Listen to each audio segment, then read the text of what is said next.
না, ওই গুরুচাঁদ ঠাকুর কি বললেন, পয়সা দিয়ে ওই বর্ণবাদীদের ওই পাঠশালায় নিয়ে আসলেন আমাদের ঘরের ছেলে মেয়েদের শিক্ষিত করবার জন্য।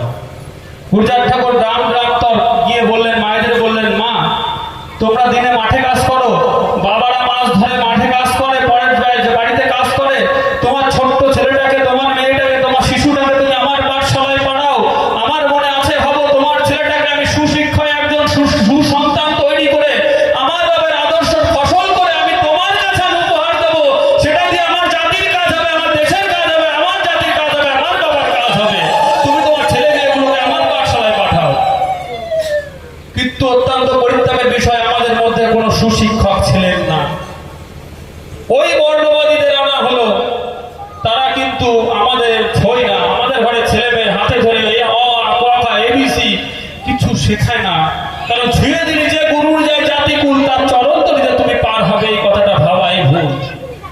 তারা আমাদেরকে শেখালো না। ফলে বর্ষাকাল আমার ঘরের ছেলেমেয়েরা কেউ কিছু শিখতে পারলো না এবং অসুস্থ হয়ে পড়লো।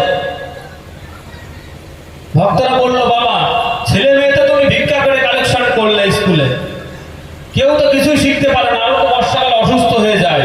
আপনারা জানেন চতুর্দিকে জল, মাঝখানে স্থল, সেটা হচ্ছে উড়াকান্দি ঢাক, মল্লাকান্দি, ঘিতকান্দি, চারিদিক দিয়ে শুধু জল আর জলাশয়। এবার কি হলো, এবার কি করলো গুরুচাঁদ ঠাকুর, ভক্তরা কান্নাকাটি করছে, বাবা তোমার স্বপ্নের স্কুল তো তাসের ঘরের মতো ভেঙে পড়লো।